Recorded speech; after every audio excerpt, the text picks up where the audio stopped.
Hey there, comic book fans. Back from the comic shop again this week. At least I was there yesterday. Ready for another early morning comic book haul. Pretty good week this week at the comic shop with 7 new comics, all from my pull list. But let's start out as we always do with a couple of my top of the printer museum comics that I look at the covers of all week and then put away. We've got Champions, number 12. What is this from? 1976. A Dave Cockrum cover. The Stranger blasting the champions, including Hercules. Can't, what is he saying? Fall, Olympian. Neither human nor demigod can stand before the might of the Soul Gem. Back before the Soul Gem was one of the things in the Infinity Gauntlet that Thanos had. I think that's one of the gems he has in there. And the other is an example of time slipping by. I pulled this one out from my bought only for its cover section. And I only got the first issue of this book. What is it? Engine Ward, number 1. I remember enjoying it, but it's also a wraparound. We get sort of the symmetry of this on the back, the other half of this on the back. But I liked this cover.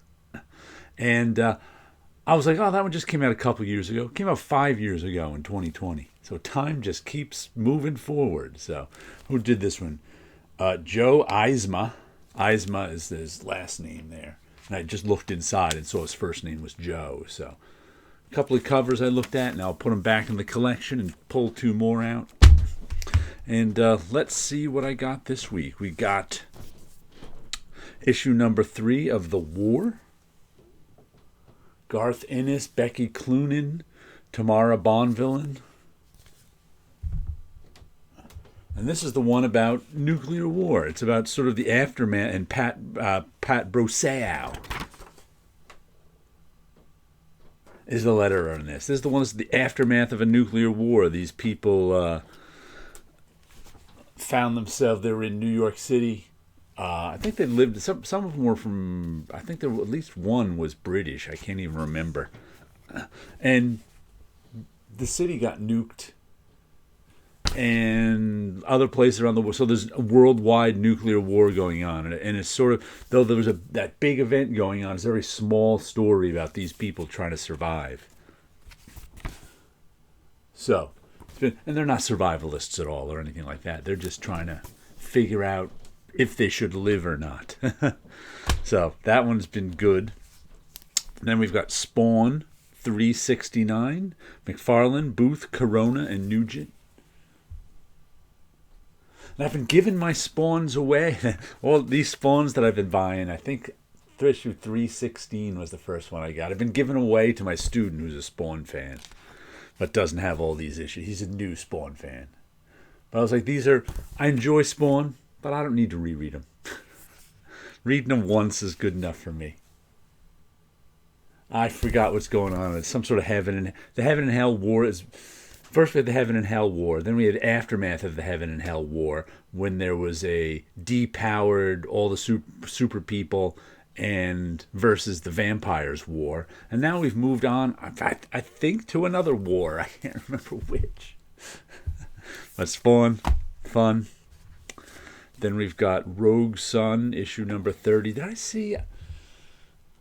thought I saw like a Spawn tribute alternate cover to this too at the store. I vaguely remember glancing at it. But this is Rogue Sun, number 30. Parrot, Cotton, Abel, Marquez, and Carrie are the names up top. Let's see, who are they? Do we have... Oh, they're going to make a search for the credits, so... Oh, Spawn is... This cover is so... I can't tell what's going on that cover. It's just such a mess. But it looks like there's a Spawn in here. Oh, this might be a tie-in. There's this... Yeah, because this is sort of what was going on in the Spawn book. Spawn was taking on a giant monster. Or is that medieval Spawn? So this looks like a Spawn crossover. Interesting. Following a number of the previous... I don't know. I don't remember Spawn being in the last issue. But I'll look at that if we can see the oversaturated cheap paper. But we'll read Rogue Sun. Always fun superhero book. Then we've got Good as Dead, Issue 2, David Lapham, Maria Lapham, D. Cunniffy. Cunniffy? Cunniffe. Cunniffy? I don't know. And this is the one that's about a small town life on this. I think it was in the Northwest USA. Maybe up in Canada. I can't remember. But they live in this small town that has one bridge connecting them to the mainland that a family controls. And there's all sorts of local small town politics going on in this. It's kind of fun.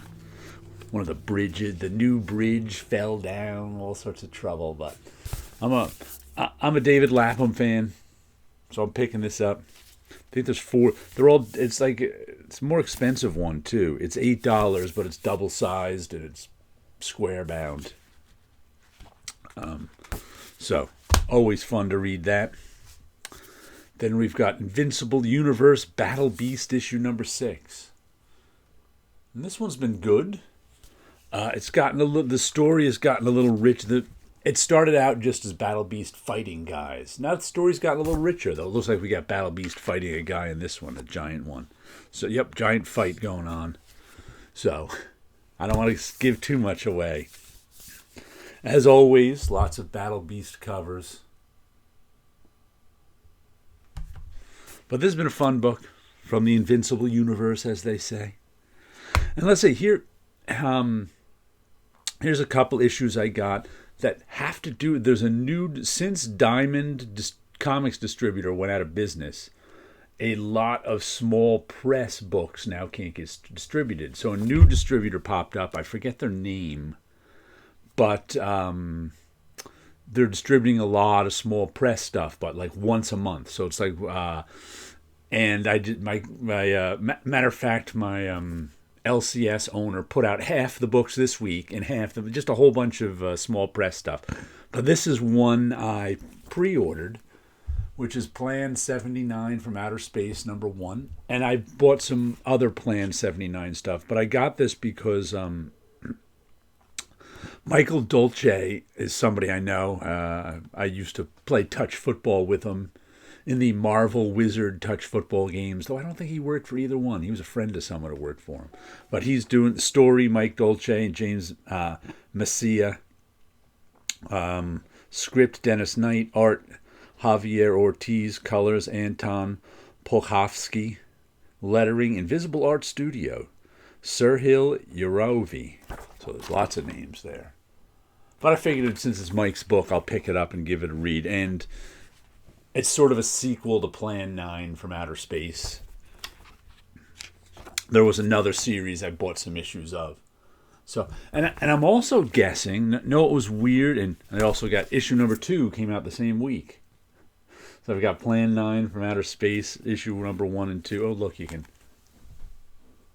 you want to learn about them, you can scan that.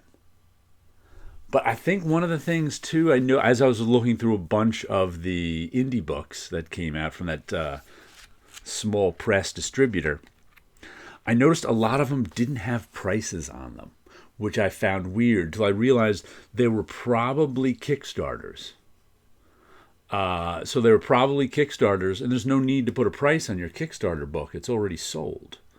So that, but once it's distributed by... these ones have a price on them, though I just noticed the price is disappearing underneath second issue there. You can see it on there.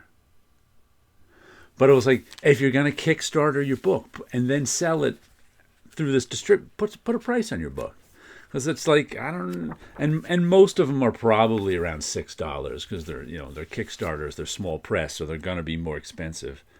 But I was looking at them going, put prices on them, so I know what I'm going to pay for them if I buy them. It just annoyed me so much that some of them didn't have prices on them. That I was like, anyway, let's show you what do I got back here today. Ooh, we got another this is Dreams of Things 300B, and this is kind of reminiscent. I did this series of comic book covers called Deep Space that had sort of these weird, bulky space. This one's a little slimmer than those weird, but it does have the big boots.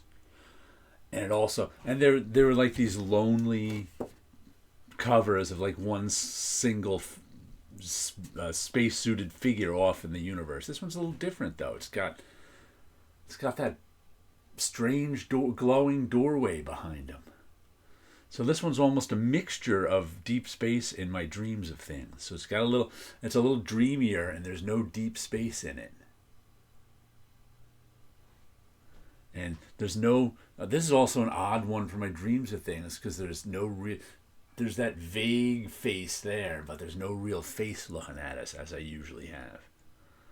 So I was mixing it up with 300. He's got a 300 in his chest too. So I was mixing it up with these 300 ones, doing something a little different. And I think, like I said, I did 6 covers to 300, so that's really different.